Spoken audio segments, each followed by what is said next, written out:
Good evening, everyone. My name is Darshan Doshi. I'm the founding director for the Flame Center for Entrepreneurship and Innovation. As a part of a new series focused on entrepreneurship and innovation, we've launched what is known as Founders Talk webinar series.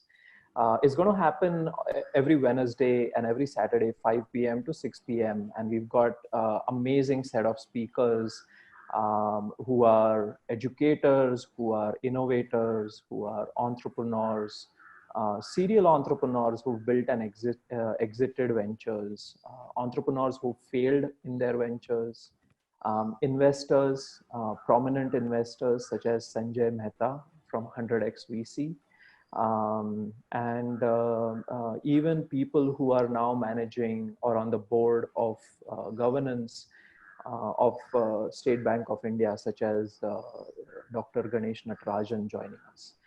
So the purpose of Founders Talk really is to have a very candid discussion of relevant problems that aspiring entrepreneurs, existing entrepreneurs, or next generation family business entrepreneurs are facing, right? Whether it is how do you come up with a business idea? How do you build a product? How do I build my distribution channels? For family businesses, the topic that we have today is really transforming family businesses through corporate entrepreneurship. And we have with us Professor Amarpreet Singh Gura. I'm just going to do a quick introduction of Professor Amarpreet so he can walk us through this session. Dr. Amarpreet Singh Gura is the Assistant Professor for Entrepreneurship at Flame University. He was a postdoctoral research fellow with IIM Calcutta. His research work has been accepted for publication in various journals like Worldwide Hospitality and Tourism Themes, Marketing Mastermind, Journal of Entrepreneurship and Innovation in Emerging Economies, amongst many others. He is an avid researcher, a deep thinker. I'm very fortunate to call him as a colleague. He's written multiple case studies. He's driven the case study competition. His case studies have been published at IIM Ahmedabad, Harvard Business Publishing, IIM Bangalore, Ivy Publishing, ET Cases, amongst many others that I see over here, right? So what I want to do is in this next hour, I'm going to hand it over to Professor Amarpreet, who's going to walk us through this webinar. And maybe what you could do is, Amarpreet, give a quick overview of what the topic is and then get started. But for those of you who are attending, we've got about 60 plus people right now.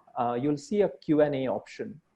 Feel free to ask any questions that you have as and when they come up. We do have the last 10-15 minutes allocated for Q&A. So I'll pull in some questions and Amarpreet can hopefully answer a few of those. And at the end of the webinar, we'll compile an answers to all the questions that you have, which will circulate back with each one of you who attended and registered for this session. So very excited. Thanks a lot, Amarpreet, for joining us for the first webinar series. Great turnout and looking forward to learning from you. Thank you, Darshan, and good afternoon, one and all. And it's been my pleasure that you've invited me for the first Founders Talk series now. So before I start sharing on my thoughts on the topic what we've narrowed down, which is transforming family businesses in the 21st century through corporate entrepreneurship, I just want to wish that all my participants at the moment are safe and their near and dear ones are safe, and do take good care of yourself. And I've done a lot of work in last 3 years in the area of corporate entrepreneurship, which I would be sharing out, which would be my perspective towards corporate entrepreneurship, and we'll link it to the family managed business, that how relevant it is for the second generation people who are about to join family businesses, and also for the existing people who are running the family businesses. How could they make value out of this? We will surely talk about this. But before I move into the topic, just a quick update on the current pandemic situation. So I was just looking at it at the afternoon today. It showed some odd 12 million cases around the world, and India having almost crossing 7,66,000 cases, and with almost a decent recovery of 4,57,000 cases plus now.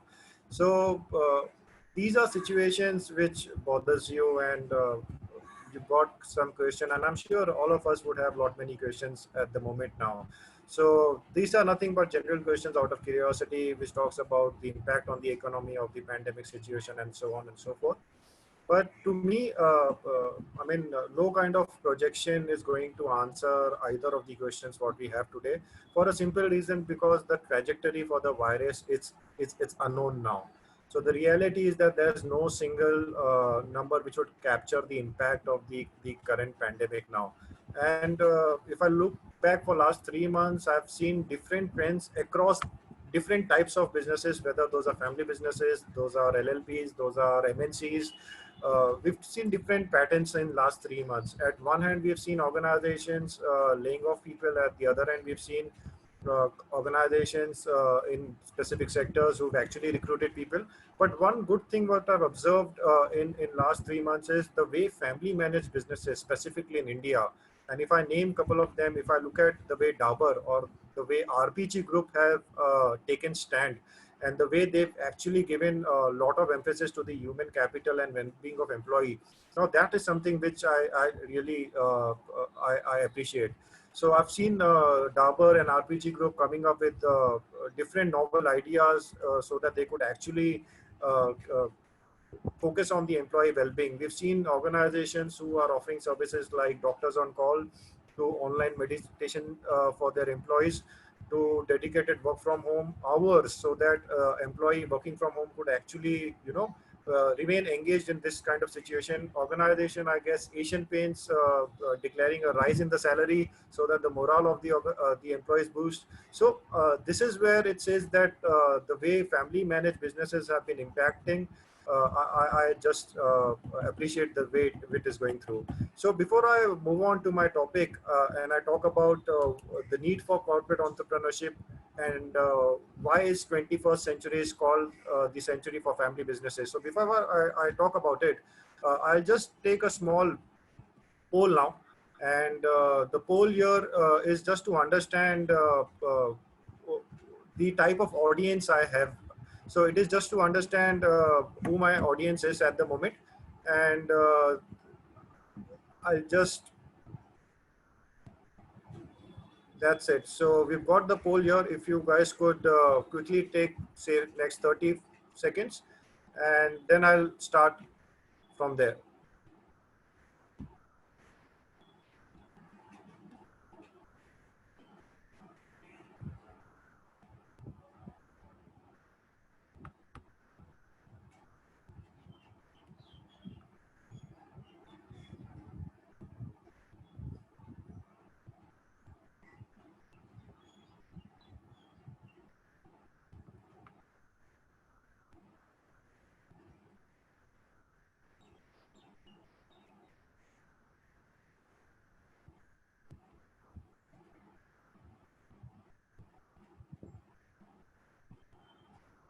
Okay. So we've got a rough idea which says that 38% of the participants at the moment are students, 31% is professionals, 35% family business owners. That's a fantastic figure. And we've got 11% academicians now. That's good. So before I take it ahead, let me be very sure that the topic is very much relevant for students community, the professionals, the family managed business owners, and even for the practitioners and academicians. And I'm very much here to make next 40 minutes of yours very useful now. So I'll talk about first the exact flow, what I'll be following for next odd 40 minutes. So I'll start with introducing why did I choose this particular topic? Why was there a need for corporate entrepreneurship, and why am I even linking it to family businesses? I'll talk about it. Then I'll move on to making you understand, does 21st century, does it even belong to the family managed businesses? And then I'll talk about how could one make your family managed businesses more professional.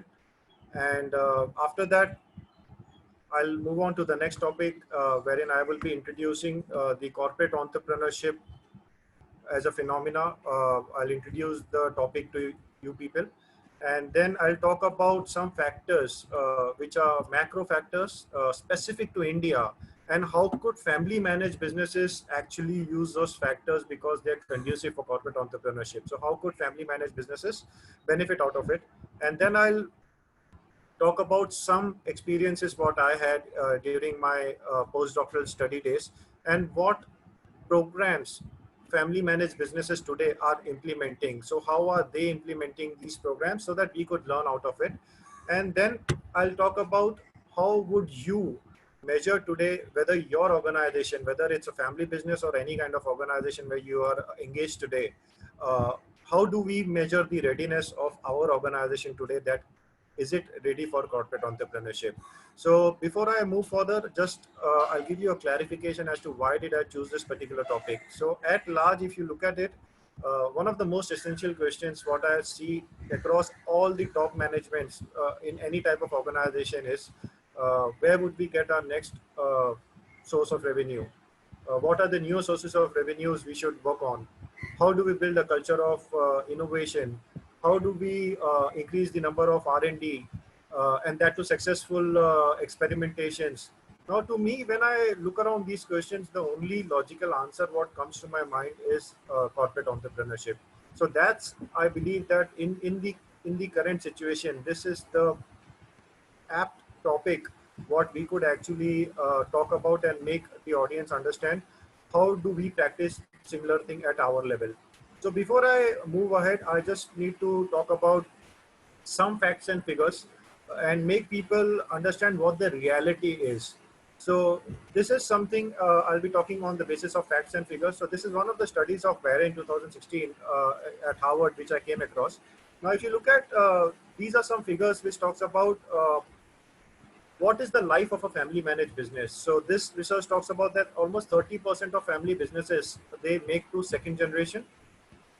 About 10 to 15% of family managed businesses make to the third generation, and almost 3 to 5% of the family managed businesses would make up to the fourth generation.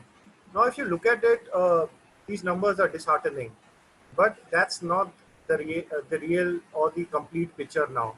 Now, this is what has been spoken at large, but let us compare this to what is happening across the world with all the type of organizations. So the question what comes to my mind is that how many companies of any kind are still around after the equivalent of third and the fourth generation now? So to answer this particular thing, because when we talk about family businesses, we also need to look at what is happening across the other type of businesses.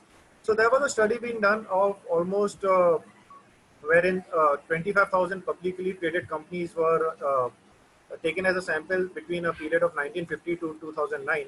And what was found out in this particular study was that one, these organizations last for 15 years or they don't even go through one generation.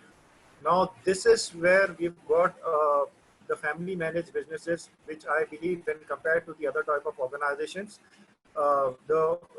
it's a pretty enduring position for the family managed businesses now. So this is what the fact is. This is one of the studies what we came across at Harvard now. Moving next, I also need to talk about why am I talking about 21st century belonging to the family businesses? What are the factors I need to look at it? So if you look at it, in the context of competition and from the context of competition in 21st century, family businesses have some innate strengths over other forms of ownerships, especially if you compare it to organizations like public organizations. So if you look at it, the previous century, most of the companies confronted opportunities based on size, or they've confronted opportunities based on scale economies, and largely public companies are suited to raise capital. But firms today are no longer looking at endless opportunities. That's not what people are looking out. So what are they looking at is they're actually struggling for their very survival in an intensely conducive world wherein we've been facing slower growth. We've been facing low returns. We've been facing very frequent economic crisis. And who thought about this pandemic? So that's what the world we are looking at it. So for family businesses, the story is rather different. And I'll talk about why the story is different now.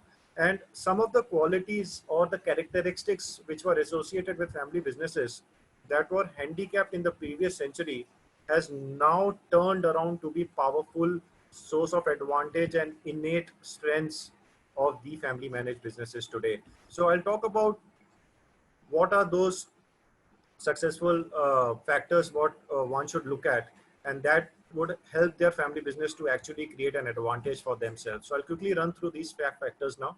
So the very first one what has been talked about is talent, and in talent it talks about from mass employment to higher calling. Now if you compare employment scenario in the previous century and in the current century, there's a way difference now.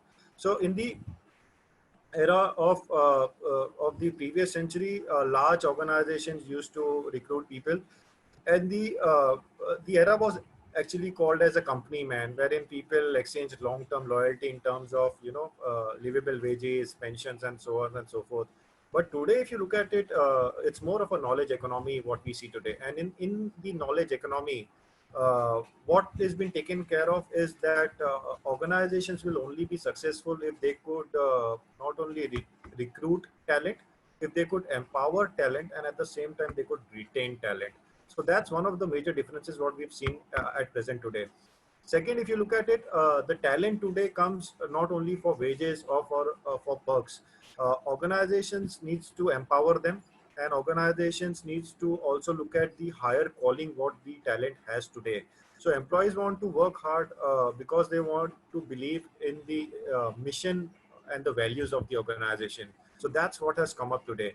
Now, if you look at value-based cultures, for me, families are the primary carriers of these family businesses today. And the family businesses can weave their values into the very fiber of the organization culture, which is missing in the other forms of organization. So this is one of the biggest strengths for the family managed businesses. Now, because employees work directly with the owners, there is an often pronounced loyalty effect, which augments the important sense of mission now within the employee when he works in a family business. So that's one of the fundamental parameters which could actually help you create an advantage for your organization, which is a family managed business. Now, moving to the next one, it talks about investments. Now, if you look at it in the 20th century and in the present time, from other people's money to captive capital, family managed businesses could be at a very much advantage. I'll just talk about it how. So in the scale economy, capital has always been a lifeblood for the business, but given the pace of growth and the capital has always been into demand. But in today's economy, the priority has shifted, and the priority has actually shifted not towards the quantity, but it has actually shifted towards the quality of the investment what comes in. So family businesses do not have these problems because they have the innate ability to obtain something called as captive capital, and that will not easily migrate to other firms now. Now, family managed businesses, because they do not largely depend on outside firm, they do not have pressure to achieve short term results, and then the trade off of value creation is not there. So as a result, if you look at it, family equity comes at a very low cost of capital, and since the money at stake is being owned by the promoters of the family managed businesses, family businesses tend to be cautious when they spend that money. And that's where the advantage comes in, because they see a discipline that comes from the frugality, and that's a tremendous advantage at the moment by having a captive fund versus the funds from outside now. Moving next, if you look at the third one where family businesses could create an opportunity or an advantage for themselves is looking at sustainable profits now. So in the 20th century, we've seen very few relative channels, and these TV channels or these mediums were also being captured by large organizations. Now, in the 20th century, 21st century, with the advent of the so many mediums available in the social media, family businesses have a high or a big head start in building a sustainable footprint now. So there is often a personal connection between the family business and the community whom they serve now. So with a longer time horizon, trade-offs between strengthening the community and making profits can simply disappear. Moving next is organizations, wherein we talk about from managing complexity to rapid response. Now, the leading companies of the 20th century were more on the size front, wherein at the 21st century, the battles have actually changed. So companies today need to build a different type of capacity for flexibility, adaptability, quicker decision making. Now that's the new mantra what people look at. And if you've seen that most of the family businesses, we've got nimbler and flatter organization structures. It's more easy that the front line executive who's newly joined the organization can actually move up to the top management in a family managed business versus when compared to the other organization. Now, this is an innate strength because the moment information flows and at the pace at which it flows, it gives a different edge to the family managed business now.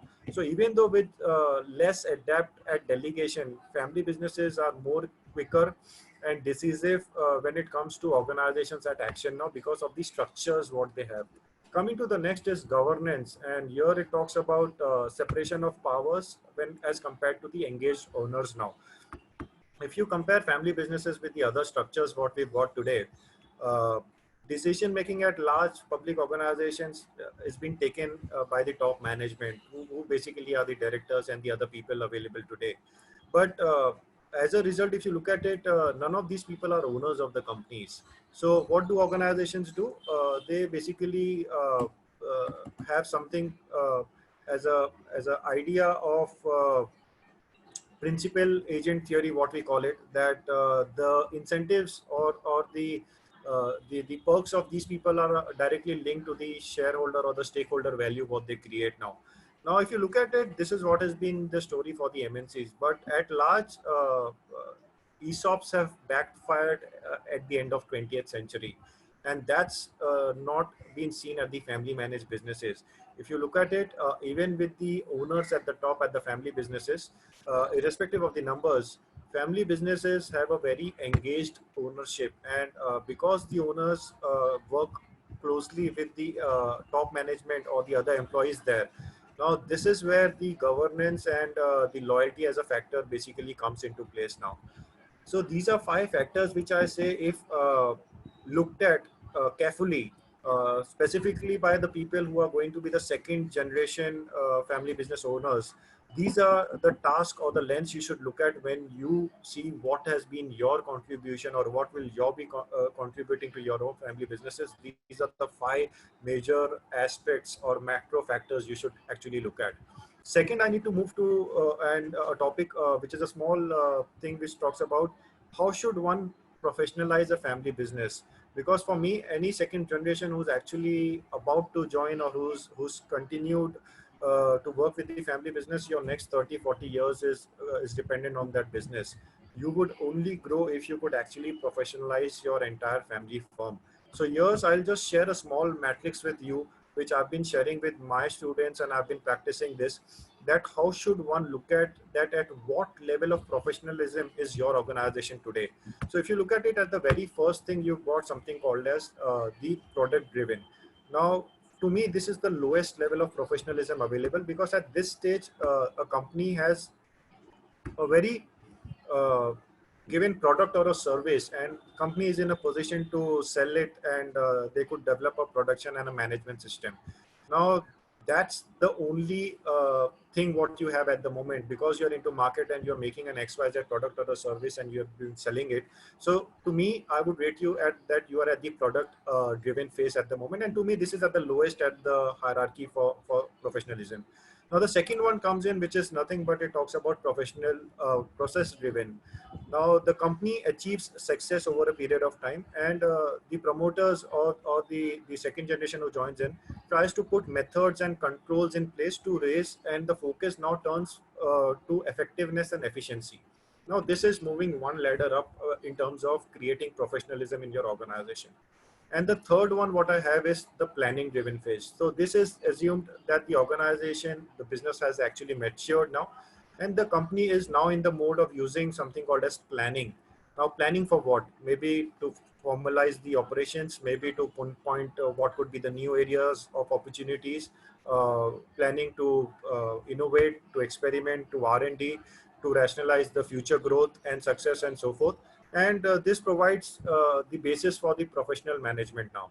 So for me, first looking at those five fundamental factors what we spoke about, which makes the 21st century as a century for family businesses, and then looking at what step or what uh, area you are into the matrix of professionalism is going to give you a fair idea as to what could be the way further for your family business.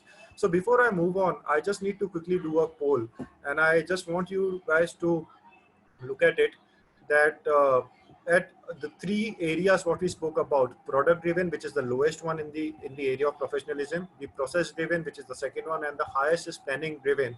Where is your organization? So I want you to have a small poll so that you guys also get a fair idea as to where your organization is today, and basis on this you can decide what is the future for the organization, what is the way ahead for the organization.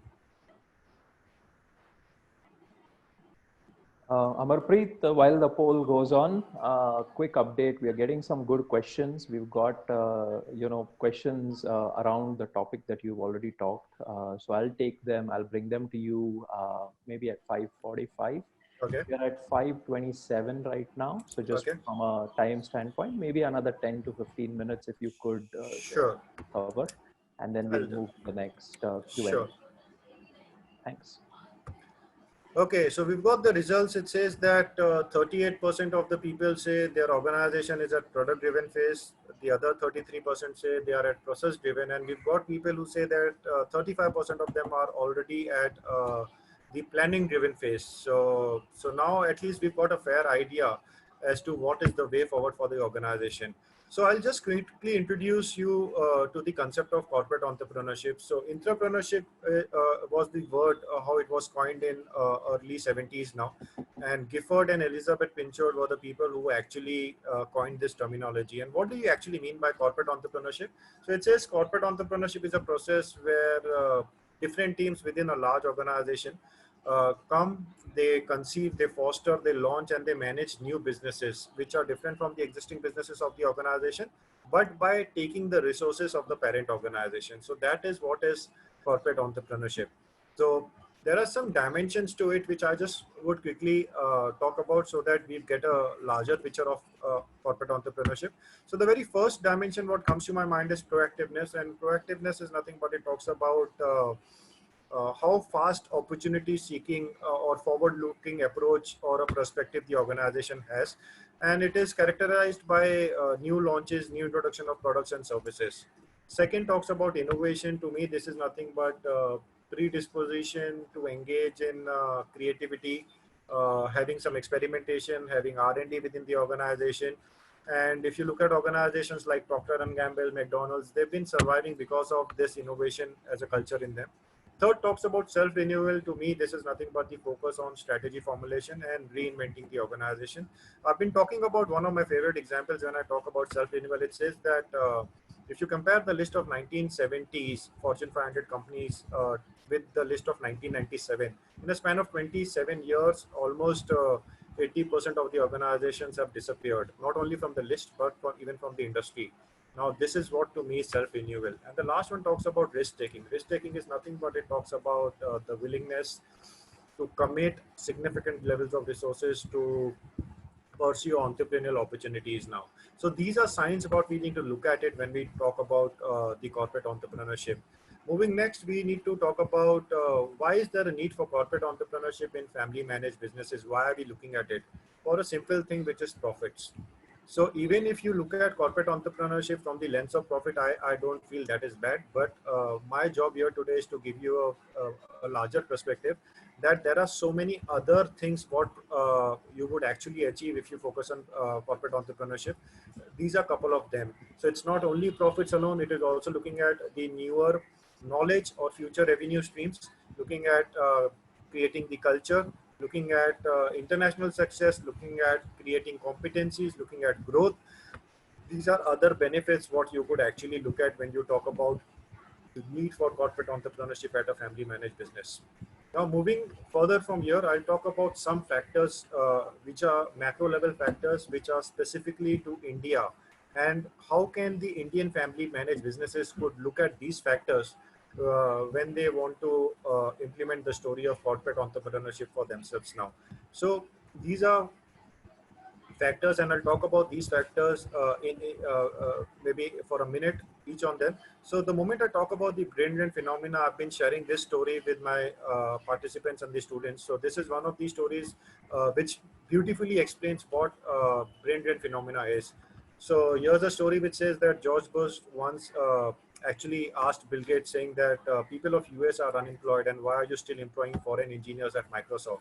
And here's what he replies. He says that if we stop employing foreign engineers and especially from India, then there will be another Microsoft born in India.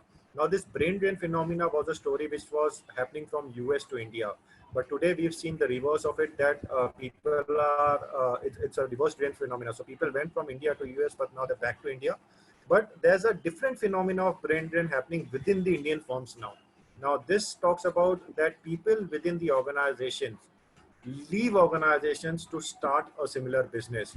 And if I talk about a couple of businesses with real life examples, look at Flipkart. The owners of the co-founders of Flipkarts were actually working with Amazon before they quit, before they started their own Flipkart. Look at the success of Naukri.com. Sanjeev Bikhchandani working with the then company called as Hindustan Milk Food, which was then GSK, and now today it's HUL.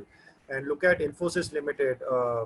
Narayan Murthy, whom we popularly known as the founder of Infosys, actually left Patni Computers to start Infosys. So can we say that without Patni, there wouldn't have been Infosys? Now, if you look at this phenomena, this says that can we family managed businesses get those people on board so that we could actually capitalize and we could have a culture of corporate entrepreneurship, so that the brain drain phenomena, what is happening, can our family managed business benefit out of it? Second, I need to get to a biggest phenomena which is across the world, and India is also burning in this particular phenomena I'll talk about, which is employee engagement. Now this is a crisis which is going through across the world now. So if you look at it, employee engagement is a term very popularly in the field of human resource development, and Khan was one of the earlier authors who in 1990 in simple terms explained what employee engagement was. And he spoke about that an employee who employs and express himself physically, cognitively, and emotionally is considered to be as an engaged employee now. Now, if you look at the story of employee engagement, what is exactly happening, I'll just share some benefits of it. So all organizations, whether big or small, whether family businesses, whether private companies, whether MNCs, every kind of organization, the research has proved that employee engagement benefits the organizations in a couple of ways: in more profitability, in increasing the growth, and so on and so forth. But what is the challenge happening today? That the world is going through a crisis of employee engagement. We came across a study of Gallup which said that the worldwide employee engagement rate is just 13%. For US, it is 32%. For India, it is 9%. So we came across the study of Malhotra 2015, which says the Indian employee engagement rate is at 9%. And the other problem here talks about is that for last one decade, there has been no improvement in the rates of employee engagement. This is another research of Mann and Heather we came across in 2016. So the rates for employee engagement is stagnant now. Now, what happens when you've got such low employee engagement rate? It impacts the economy. So US, it has impacted almost $300 billion every year in the loss of productivity. This is one of the studies in 2004 we came across. Other study we came across was in 2006 of Hooper, which said that almost Australia, the loss of productivity causes the economy almost $31 billion now. So that is where we need to look at it, that can our organization as a family managed business, if we offer corporate entrepreneurship, can be a source of advantage for us, that people leave other organization, the talent I'm talking about leaves the other organization and joins us only for a reason that we are giving them corporate entrepreneurship. And in further 2 minutes, I'll talk about how corporate entrepreneurship is linked to employee engagement. But before that, I'll just talk about the another big factor what India is going through. India is known as a young demographic country. Almost 65% of the population what we have today falls in the bracket of Generation Y and Generation Z. So Generation Y, if I talk about, is people born between 1980 to 1995. Generation Z is born between 1995 to 2015. This is 65% of the Indian population, and the part is that they've actually entered the workforce today. And on entering the workforce today at India, they've experienced difficult environment. Feels like law, management, fields like education, fields like medicine are today no more a success mantra for your careers today. Now that's where the disengagement has actually come in. Moreover, the younger workforce today looks at different lenses when they take up a job offer. They want environment where they get collaboration to take place. They are looking out for innovations. They are looking out for atmospheres at job which would allow them to take some risk, some creativity. They don't want to compete. They actually want to collaborate because they believe in creating lot many things now. Now this is where it looks at it that if we have 65% of the population, we have to deal with them, and what they want is been highlighted here. So can we give out these things? And if you look at it, the things what they're looking out for, transparency, autonomy, these are nothing but these are entrepreneurial traits now. That is where I say that India in 21st century, and especially the family managed businesses, should actually have corporate entrepreneurship as cultures within their organizations. Moving next, we've also got the last fundamental factor which India is facing, which is changing work environment. We've seen changes at the economic and the social front, and today no one talks about job loyalty, and that's what we've been seeing. The younger workforce never sees a secured job as a phenomena or a given environment today. So they're skeptical about employment, and that's where they believe in having employment which could actually give them a lot of entrepreneurship opportunities. And younger workforce is very vocal about that they don't want to believe or they don't want to follow in one job, one career. So that's where I believe if they've got the characteristics of entrepreneurship, and if they're already dealing with the low employee engagement rates, so that's where we see that at one end we've got the younger workforce. Second end, they are highly disengaged.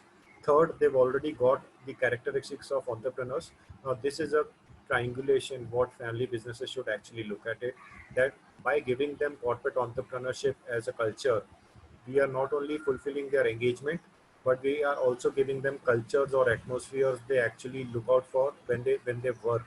Now I'll quickly talk about in next 2 minutes about my experience, and I'll talk about some Indian family businesses and what have they been doing about their programs at corporate entrepreneurship, because literature is available for foreign organizations.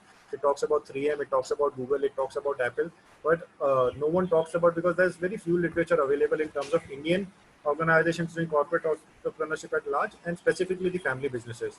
So if you look at Mahindra and Mahindra Finance, almost doing corporate entrepreneurship for nine odd years.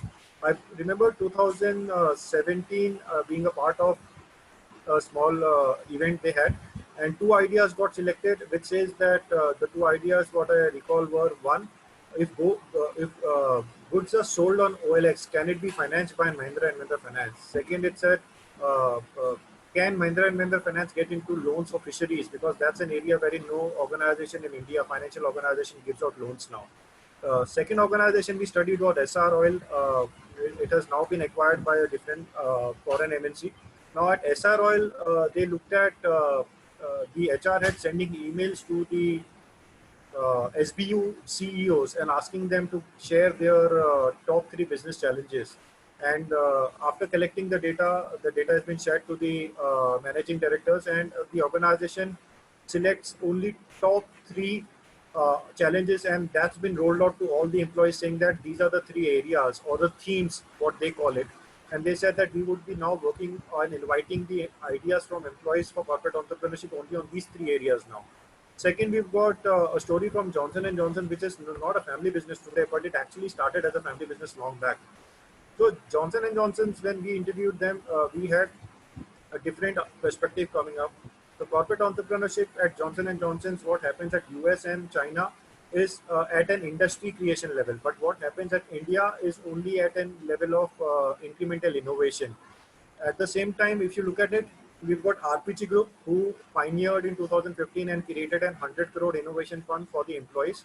That if you want to have your own startup, you are now willing to share your ideas with the organization, and you get money out of this innovation fund, which is a 100 crore corporation created by the organization. Reliance Industries has adopted an accelerator model. So if you look at it, to me, this talks about that how each family business has actually taken up their own perspective and a different route to actually capitalize from corporate entrepreneurship as a phenomenon. Now, to me, I'll talk for last more 5 minutes, making you understand the practical aspect of corporate entrepreneurship. That one, what are the five dimensions of corporate entrepreneurship, and second, how do you measure whether your organization is ready for corporate entrepreneurship, so that once the session is over, you may actually do a practical test at your level. So to me, there are five dimensions which are very crucial when it comes to corporate entrepreneurship. That is top management support. And if I have to define top management support, it says that it is an extent to which one perceives that the top management is willing to support and promote entrepreneurial behavior within the organization. And second is work discretion, which says that to an extent to which one employee perceives that the organization tolerates failure, organization is willing to have decision making latitude, freedom of delegation, authority, responsibility. Third talks about rewards and reinforcement. This to me is nothing but it says that to an extent which one perceives that the organization uses systems, rewarding systems to reward the entrepreneurial activity within the organization. Third, fourth talks about time availability. This is nothing but a perception that the employees have that the current workload or the schedules what they have ensures that extra time for individuals or the group of employees within the organization to pursue their innovation so that the organization goals could be achieved. And the last one talks about organizational boundaries. So the extent to which one perceives that there are flexible boundaries across the organization, because this allows information not only to come from outside the organization within the organization, or this allows organization to transfer across the organization between different departments now. So to me, these are five dimensions which we need to look at when we are trying to have corporate entrepreneurship. So before I move next, I just need to have a quick poll with you guys basis on these five dimensions now. And the poll here talks about I just want you to look at these five dimensions. I'll quickly recall them for you. So top management support, work discretion, reward and reinforcement, time availability, organizational boundary. So which of these dimensions you believe that your organization is practicing at the moment? It's a multiple choice poll, so you may have all of the above as an option. So this will give you a fair clarity as to which are the areas you're strong at the moment and where we need to rework now.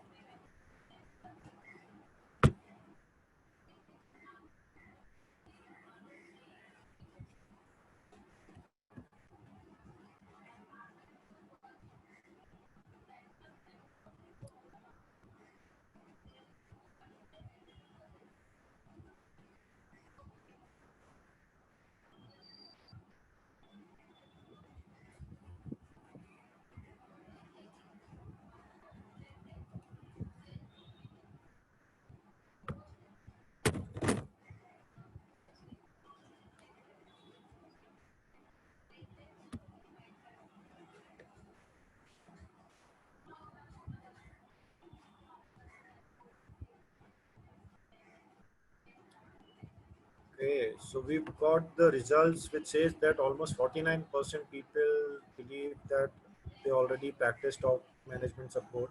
34% say we practice work discretion. 22% say we already have reward and reinforcement. 32% say we've got time availability in practice. That means you get time to innovate. 32% believe say that we've already practicing organizational boundaries, and the best is we've got 17% who say that we've got all of the above.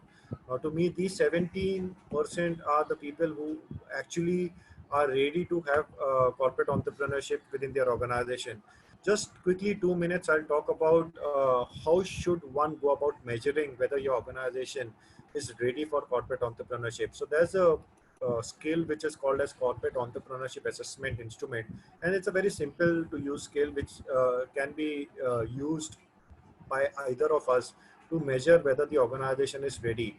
And the previous five dimensions what we spoke about are nothing but the dimensions which the scale measures now. So the very first thing what one should do is that you should distribute this corporate entrepreneurship assessment instrument within your organization, and you should look at it if it's a large organization or whether it's a small organization. Try to cover maximum number of people, because most of it what we've seen is that people who are left out during this initial assessment, then they try to hinder the buy-in for the corporate entrepreneurship. So one is distribute the corporate entrepreneurship instrument so that you could at a large maximum of your employees could participate in this particular measuring activity. Second is this scale helps you to give an individual score. So we've got almost 48 parameters measures in the scale. Individuals who fill it and give it to you, you can give an immediate scoring to these individuals, and then you can make them understand that what is the score they have.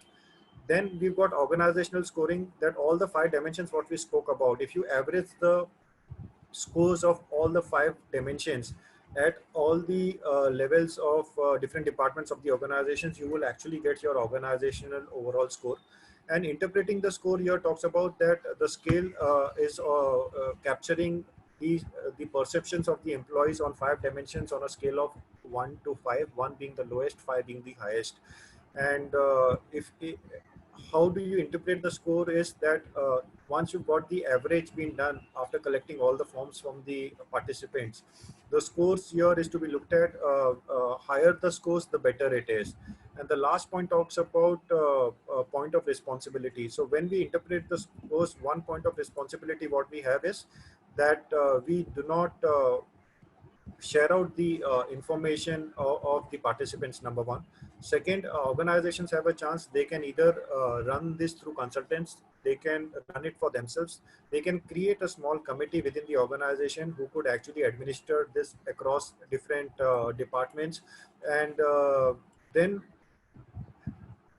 the scores could be averaged and a feedback could be given out. So the beauty about this instrument is it helps you understand where the gap is. And the moment the organization sees that's a gap in a particular dimension out of the five dimensions we spoke about, they could actually do a review meeting about it. So that's where I believe it's a simplest and a free available tool available, which you can actually use for yourself to understand and measure the readiness for your organization for corporate entrepreneurship.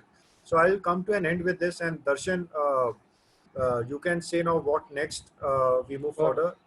And Sure. I'll share. Yeah, That continue. was fantastic, Amarpreet. We've got some really good questions coming in, which I want to just bring to your notice. Okay. Before we do that, could you just move to the one slide on PGPI? I just wanted That's to correct. make a quick announcement here for everyone. At Flame University, we've launched a one-year postgraduate program in entrepreneurship and innovation. We've got some great partners, Babson Collaborative, Vadvani Foundation, TiE Pune, Campus Fund. You can see some of our advisors and mentors over here. These are basically entrepreneurs, educators, innovators, and business leaders who you will be interacting with if you are part of the program. The intention behind this is if you are looking to launch a business or you want to grow or diversify your family business, you need an entrepreneurial skill set and mindset. And so this program essentially is for those people who want a learning by doing approach. And I can talk a lot about it. I'm not going to take a lot more time. If you're interested, reach out to us, reach out to Madhuri, Nikita. In your messages, you can see a link to PGPI, but I thought I'd just put this out and let you know that applications are open. We are taking only 20 people in this program. We've got a great group of people who are already selected into this program. And so if this is of interest to you or anyone you know, please ask them to reach out to us.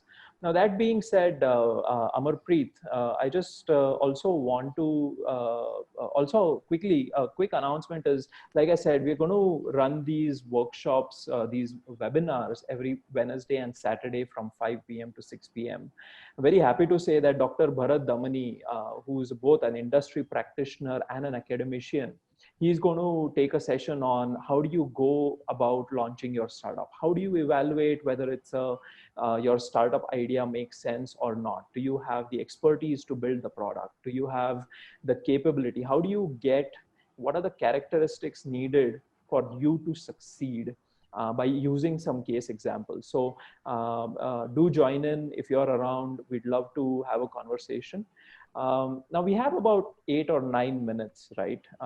We have some good questions. I just want to pull a couple of them to you, Amarpreet. Okay. Dwanit Shah says, one of the biggest challenges I face in family business is giving up responsibility to professionals because of the fear of work not being done with the same level of efficiency and effectiveness as me. Is there anything that I can refer to help delegate in a better manner, but keep the values and the process intact? No, I would just say that the moment you say delegating to professionals, I would say that you being a family managed business owner, the more you delegate, the better you would actually see growth coming in. Because if you spend your time in executing of things, where would you actually get time to strategize for the next level of growth now? So for me, I would say prepare a small matrix as in terms of what you believe is to be considered as work being done, and just share the matrix with the professionals, and that's simple as possible. So just create a quick matrix as to what you believe would have a tick mark of the work being done, and share it with your executives or the professionals whom you share your work with, and tell them this is where I'm going to measure you. Now, this would get a culture of transparency within the organization, and then possibly you would see that once they know how they have been measured, you would see work coming in done by the professionals. Great. So, long time ago, I was part of my family business and I ran that for about 4 years. So I understand the challenge of lack of succession planning, right? And so we have a question here which says, talent acquisition and succession planning within promoters of a family business, they need examples. Now, this is what Professor Bala Subramaniam has asked, but I'm just going to augment that question a little bit, right? How do you effectively do succession planning? Because at one end, you have the children who still have to prove that they are capable of taking it forward. They have their own ideas, they have their own views. So from a family business succession planning, any thoughts, any suggestions on how do you go about it? What some examples maybe? Yeah. If I share my perspective on the area of succession planning, I'll first quickly talk about what is happening or at a large, what is happening or what's the practice in the Indian scenario now. So in Indian scenario, when a person from the family business enters the business, so before he enters, he knows that the only reason why he's entering the family business is because he has the same last name. Now that's an easy entry to the business, but that doesn't mean that he's going to be the future owner of the business. Now, one of the family firms in the area of logistics we came across, we've almost done a case on them, we've published the case on them. Uh, it's a classic case which says that the fourth generation entered the business and they actually created a new vertical, which is actually a profitable vertical for themselves now. Now, if you do something like this, the parents or the promoters or the top management doesn't mind, handing over the reins of the businesses to you. But if you just enter the business assuming that yes, it's my business, I mean, I share the last name, with no idea about what are you going to contribute. We spoke about the five macro dimensions. Can you as a person present this to the top management of your own family business, saying that this is where we believe we should actually look at, or we should strategize, or we should invest? Now these are things what one should look at, that what have you contributed, rather than thinking about the succession in terms of will I be getting a chance, or will I be actually seeing a new CEO coming from outside? So even if a new CEO comes from outside, I believe the priority should be that the business must run. So at US, people get professionals on board. They don't mind getting CEOs. In India, we mind getting CEOs. We don't get professionals for different reasons. But for me, the priority should be the business. So even if we get to learn something from the professionals, the CEOs, and then our own family business members take the reins from them, it's no harm in it. So it's just about that, having a priority, that who's more important, the member of the family or the business. Absolutely. Entitlement versus meritocracy. stripes, as they say, right? If you Yes. want to take over. And you know, after my experience of the family business, I always advise, go outside, don't go straight into your family business. After your education, work outside, understand how difficult it is to build anything, right? Show yourself, prove yourself, and then come in. Then you'll not only have more maturity, but also a clearer understanding of what you want to do and how you can do it, right? So the maybe this will be the last question Okay. that I'll bring to you. My business is really small business, right? How can I bring entrepreneurship? Is it economic to bring entrepreneurship for small family businesses? Yes, Rather, how do you go about it? Right? I guess so that's the question. so let us assume, because it's not mentioned, small here means how small. So let us assume even you have, let us say, 9, 10 employees with you. Entrepreneurship or corporate entrepreneurship can be started at any point of time. So what are you asking them to do when you implement corporate entrepreneurship? It is all about having processes in place wherein all 9, 8, 10 or 5 people in your organization, you give them a chance to innovate. So there are so many challenges what you as a promoter face today. So if you share these challenges, so let us have a weekly meeting with these people, you share them what your challenges are, and you tell them that I as a promoter, I'm open to, you guys sharing these solutions to these challenges. And if the organization makes some cost saving, or we make some money out of it, I would share small amount of percentage with them. So for me, it's not about sharing that small percentage. For me, it is about giving that platform to people. So they also become engaged because they believe that they are contributing to the success of the business. They're not there only for money. So let us say if you've got a team of 5, 6, 7, 8 people, have a weekly meeting or a meeting bi-monthly by sharing them. These are the top 3 challenges. Any one of you has any idea, anything to say, please, we should communicate it to me. These ideas could be incremental innovation worth of ideas, fair enough. And if you make some benefits in terms of cost, share some profits with them, saying that this is what we've saved, and out of this savings I would like to share something with you. Now look at the morale, or look at the boost you will be giving to the employee. And trust me, if you could do this at a very small or a nascent level, this is what will keep the culture rolling, and the employee should not leave you, because this is missing to a huge extent. So even if he gets a higher salary outside, but this culture, if he's used to work in, you've got an employee engaged for yourself for a longer period now. Okay, so one last question, because this one is important. Okay. Could you please elaborate more on how family business have an advantage in terms of governance? Advantage or disadvantage? I'm going to put it that way. It's framed, the question is framed from an advantage standpoint. In fact, But I think governance is a very important factor, right?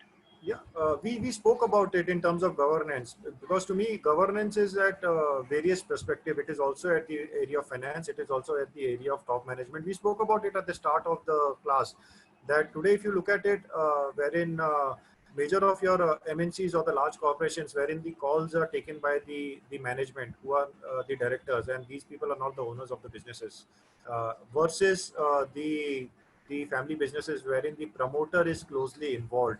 Now that's where the governance comes into place. And once you see that the finance is of the family business and it's not an outside money, they carefully spend it. And this is what is being needed at today's time now. So for me, I would say governance is more seen at family businesses when compared to the other different types of organizations. So I see that it's more in the area of family businesses because the close involvement of the promoters. Fantastic, Amarpreet. You know, we are at 5:59, so I think we're going to draw close over here. Okay. But this has been a fantastic session. I wish I had attended this session before I had joined my family business 13, 14 years ago, right? So fantastic session. Absolutely loved it. Hopefully our attendees enjoyed it as well. Do note that we will send out an emailer which will have a recording of this session, all the links. Amarpreet, hopefully you will answer some of the questions that we've not been able to take, and so that can hit your inbox as well. Sure. I hope you guys have found this session useful. There'll be a feedback form in the email. I request you to kindly give us feedback. Also suggest any speakers that you feel we should bring on this webinar series. And I'll try to do my best to bring them for you on this webinar series, right? So our next session is by Dr. Bharat Damani on the entrepreneurial journey. That is, how do you go about launching your startup? It's on Saturday from 5 p.m. to 6 p.m. He's an awesome speaker, loads and loads of experience, and I'm sure that's going to be a fantastic session as well. So wish you a very safe and healthy rest of the evening and the days ahead. Keep yourself safe, be in isolation if you can, and I'll see you on Saturday. Thank you. Thank you.